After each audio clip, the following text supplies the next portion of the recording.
Well, the U.S. president's historic visit to Havana could have far-reaching implications for ties between the two countries after a more than half a century of hostility. It's also invited comparisons to the U.S. relationship with North Korea and raised the question of whether the U.S. message of engagement will reverberate all the way to Pyongyang. Our Lee Ji-won has more. Cuba and North Korea are two of the world's last remaining socialist countries, but they are on two very different and in some ways opposite paths. On Sunday, U.S. President Barack Obama made a historic visit to Cuba, 15 months after the two countries announced a normalization of relations and following decades of animosity between the former Cold War adversaries. Ahead of the trip, Obama had announced the U.S. would ease travel restrictions for U.S. citizens and restore Cuba's access to the international financial system. On the other hand, North Korea is further isolating itself from the international community with its latest nuclear test and subsequent missile launches.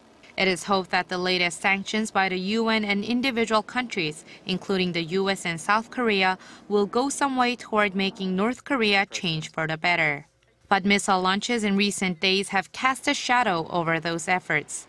Backtracking a bit, North Korea was one of the countries former U.S. President George W. Bush pointed to in his axis of evil, along with Iran and Iraq, to describe countries seeking weapons of mass destruction. And Cuba was part of a subgroup beyond the original three. Now both Iran and Cuba are beginning to normalize their relations with the United States, but experts say North Korea doesn't seem to have gotten the message yet. Changes are occurring in all these places except for North Korea. So North Korea is becoming increasingly an isolated case, unlike some of these other countries.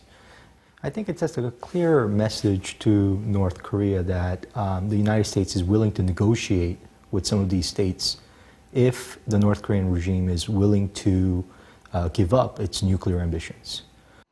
The expert says, however, for the regime, survival is a central objective, and if the regime is surviving, the current status quo of nuclearization and economic development will not change. Lee Ji-won, Arirang News.